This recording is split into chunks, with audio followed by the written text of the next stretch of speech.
देशको बृहत वा समग्र अर्थतन्त्रलाई सही दिशामा डोर्याउनको लागि विभिन्न आर्थिक नीतिहरू अवलम्बन वा अपनाउनु पर्ने हुन्छ। जसमध्ये मुख्य नीति भनेको वित्तीय नीति यानी कि फिस्कल पोलिसी र मौद्रिक नीति यानी कि मोनेटरी पोलिसी हुन्। आजको भिडियो यही मौद्रिक नीति वा मोनेटरी पोलिसीको सम्बन्धमा रहेको छ। तसर्थ यदि तपाईँ पहिलो पटक मेरो युट्युब च्यानल नलेज हबमा आउनु भएको छ भने यो च्यानललाई सब्स्क्राइब गर्नुहुन र यो भिडियो अन्तिमसम्म हेर्नलाई अनुरोध गर्दछु। अब लागौं आजको भिडियोको विषयवस्तुतर्फ। मोनेटरी पोलिसी वा मौद्रिक नीति कुनै पनि देशको केन्द्रीय बैंक वा अरू सक्षम मौद्रिक अधिकारीद्वारा देशमा मुद्राको मात्रालाई नियन्त्रण गर्ने र मुद्रा प्रवाह हुने च्यानललाई नियन्त्रण गर्न बनाइने, घोषणा गर्ने र कार्यान्वयन गर्ने योजनाको समग्र प्रक्रियालाई मौद्रिक नीति वा मोनेटरी पोलिसी भनेर बुझ्नुपर्दछ। हाम्रो देशको सन्दर्भमा भनेको नेपाल राष्ट्र बैंक। देशको बृहत अर्थतन्त्रलाई प्रभाव पार्ने मुद्रास्फीति यानी कि इन्फ्लेसन, उपभोग, आर्थिक वृद्धि र तरलताको पूर्व निर्धारित उद्देश्यहरू प्राप्त गर्नको लागि गर्नुपर्ने मनी सप्लाई यानी कि मुद्रा प्रवाह र इन्ट्रेस्ट रेट चेन्जेस यानी कि ब्याज दरको व्यवस्थापनलाई यस नीतिभित्र इन्क्लुड गरिएको हुन्छ यानी कि समाहित गरिएको हुन्छ।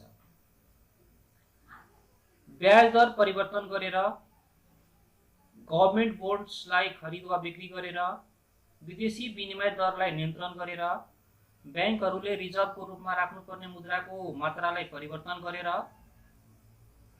अर्थतन्त्रको बृहत हितको लागि चाल्नुपर्ने अन्य आवश्यक कदमहरू मौद्रिक नीति मार्फत सार्वजनिक गर्ने गरिन्छ।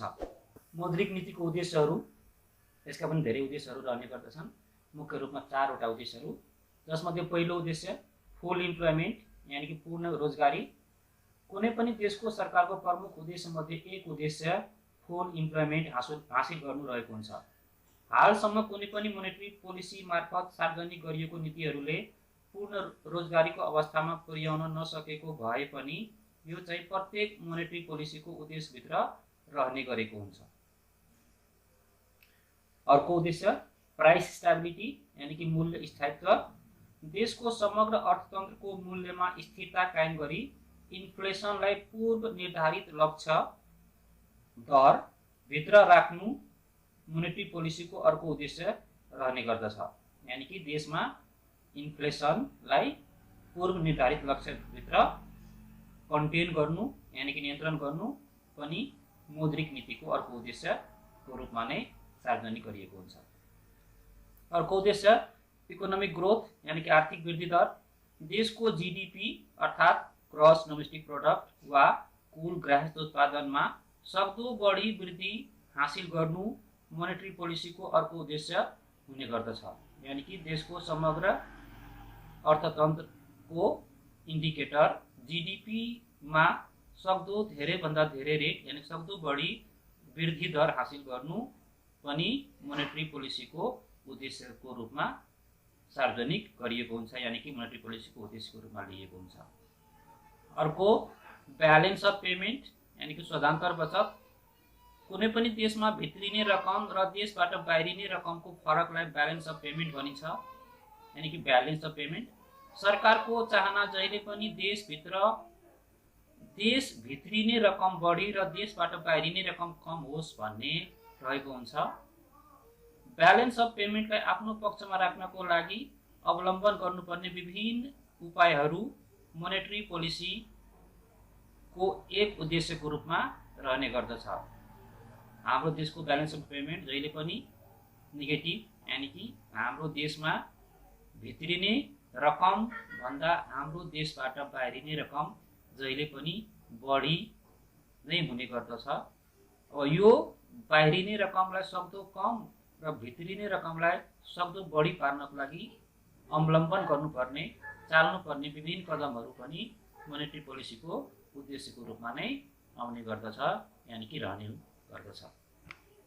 यी हुन् 4 वटा मौद्रिक पोलिसी यानी कि मोनेटरी पोलिसीको उद्देश्यहरू। अब लागौं types of monetary policy.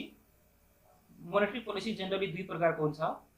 एक्सपेन्सनरी monetary policy यानि कि एक्सपेन्सन यानि कि हैन एक्सप्यान्ड गर्ने, अर्को कन्ट्र्याक्सनरी मोनेटरी पोलिसी यानि कि संकुचन कन्ट्र्याक्ट गर्ने। यो दुईवटा बृहत प्रकार हो मोनेटरी पोलिसीको। हाम्रो जस्तो विकासोन्मुख अर्थतन्त्र भएको देशको मोनेटरी पोलिसी जहिले पनि एक्सपेन्सनरी नै रहने गर्दछ, यानि कि डेभलपिङ कन्ट्रिजहरुको मोनेटरी पोलिसी जहिले पनि कस्तो हुने गर्दछ त एक्सपेन्सनरी मोनेटरी पोलिसी नै रहने गर्दछ। यस प्रकारको नीति अन्तर्गत केन्द्रीय बैंकले ब्याज दरलाई सक्दो कम राखेर आम जनताको बचत गर्ने बानीलाई निरुत्साहित गर्ने नीति अपनाएको हुन्छ, ताकि बजारमा धेरै भन्दा धेरै खर्च गरियोस् वा धेरै भन्दा धेरै वस्तु वा सेवाको डिमान्ड होस्, यानि कि वस्तु वा सेवाको माग बढोस्,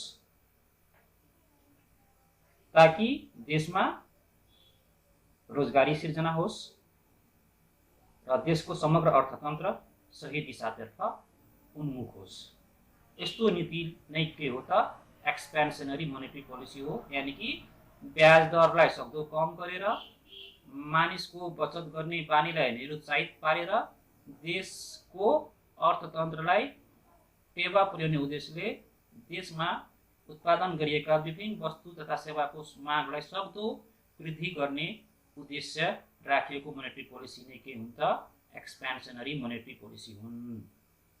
यसको विपरीत एक्सपेन्सनरी मोनेटरी पोलिसीको ठीक विपरीत रहेको अर्को प्रकारको मोनेटरी पोलिसीलाई कन्ट्र्याक्सनरी मोनेटरी पोलिसी भनिन्छ, जुन कि व्यवहारमा बिरलै लागू गरिएको हुन्छ। सिद्धान्त यो पोलिसी हुन सक्छ, तर हामी समग्र विश्वको अर्थतन्त्रहरूलाई निहाल्दा यस्तो पोलिसी निकै कम देशहरू डेभलप कन्ट्रिजहरू मध्ये पनि थोरै डेभलप कन्ट्रिजहरूमा कहिलेकाहीँ लागू गरिएको हुन सक्छ। प्राय गरेर एक्सपेन्सनरी मोनेटरी पोलिसी नै लागू भइरहेको हुन्छ। हाम्रो देशको सन्दर्भमा वित्तीय पोलिसी, वित्तीय नीति यानि कि फिस्कल पोलिसी, जुन कि सरकारले आफ्नो बजेट भाषण मार्फत जेठ 15 गते सार्वजनिक गर्छ हैन, त्यसको केही महिनापछि राष्ट्र बैंकले यानि कि नेपाल राष्ट्र बैंकले, नेपालको केन्द्रीय बैंकले मौद्रिक नीति मोनेटरी पोलिसी सरकारले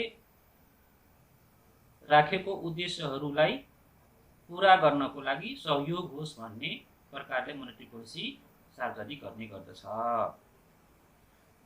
यसपालिको मोनेटरी पोलिसी अलि ढिलो भइरहेको छ विभिन्न कारणवश, त्यसैले मोनेटरी पोलिसीको सन्दर्भमा आज मैले यो भिडियो केही ज्ञान होस् यहाँहरूलाई भनेर बनाएको छु। आशा छ यो भिडियो मार्फत, यो भिडियो हेरेर हजुरहरूले मोनेटरी पोलिसी यानि कि मौद्रिक नीति के हो, कसले सार्वजनिक गर्छ, त्यसको उद्देश्यहरू के हुने गर्दछन् भन्ने कुराहरूको बारेमा केही जिज्ञासाहरूको उत्तर पाउनुभएको होला, जवाब पाउनुभएको होला। यो भिडियो हेर्नुभएकोमा धन्यवाद। Thank you for watching this video. Thank you once again for watching this video. Thank you.